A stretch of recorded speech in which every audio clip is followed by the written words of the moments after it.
or more drugs until they stop working and then switch to other drugs. So treatment and side effects can go on for years. The treatment's short-term side effects, including fever, hallucinations, and then often intense as the body revved up immune systems goes on the attack. The long-term side effects of the treatment are unknown. It's also unclear if patients whose cancer goes into remission will be cured or will have their cancer return eventually. The FDA panel recommended that patients who get the treatment can be monitored and should be monitored for at least 15 years, just to make sure that this works out.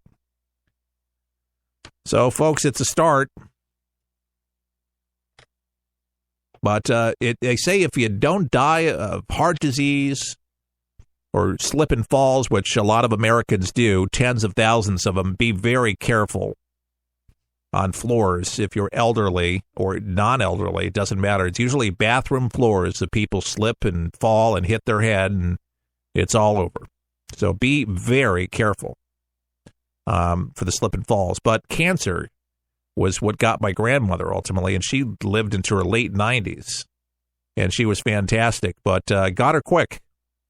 It just metastasized, and I have a friend up in Wisconsin, and you just, sometimes life's a mystery. You just don't understand, some people get stricken by different things, but she's got a very talented doctor, and she's been getting these tumors in her abdomen, and she's up there. I would say that she's maybe close to 70, maybe in her 70s.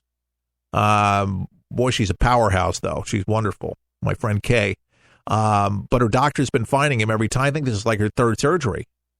But they keep on growing back, and they take him out. But if you don't take him out, you can get they can turn into cancer, and they could kill you. But luckily, they've been finding him every time they grow. She goes in for checks, and she's got a great personality and positive-minded about it, and you have to be. But she goes in, gets the treatment, gets him cut out, and she goes, I'm going in for another surgery, and it's because it's the third time. It's like routine. But we'll be praying for her, and if you're sick and you're going through something, I know it's tough, but just try to stay positive about it. It's not easy, especially when it's a loved one or it's yourself going in for it. That's why a lot of people, they don't routinely like going in for physical checkups or anything like that, because they're like, well, there may not be nothing wrong with me now, and if there is, I don't want to know about it. And I'm like, no, prevention. That's what they call it, preventative medications. You got to do what you can. And I try to do everything I can. I try to exercise and eat reasonably well, organic whenever possible. It can be a little pricey to do that, but I exercise 16.5 miles every other day. I cycle, and I get up early in the morning at 5 a.m. Some of you guys know this. I love cycling, but it's something that resonates. But you got to move, folks. I don't care how old you are. You got to be able to move and do something, whether it's your just arms moving or something. But there's more science and more studies that have shown that if you don't use it, you're going to lose it. So you got to stay active, folks. Keep that mind going. Keep that blood going.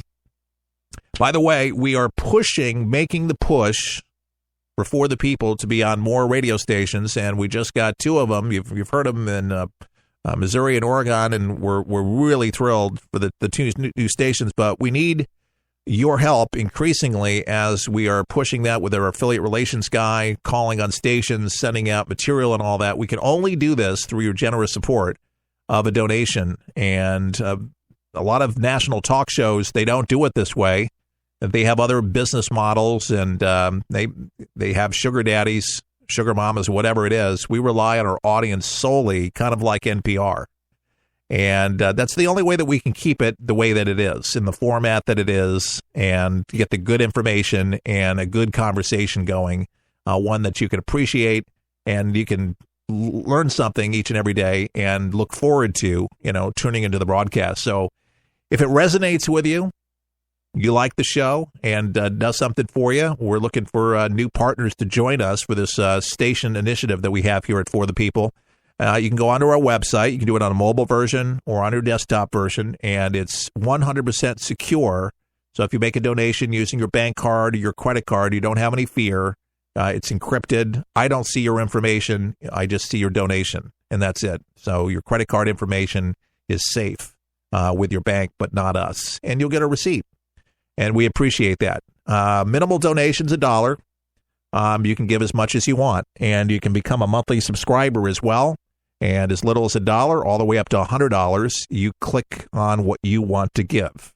And so we're going to be ramping this up a little bit so we can do a little bit more, but we wanted to tell you about it before the end of the summer so we can get things cranked up and heated more, because there's more stations in the pipeline, and we want to get out there and get the word out a little bit more, because common sense is needed more than ever.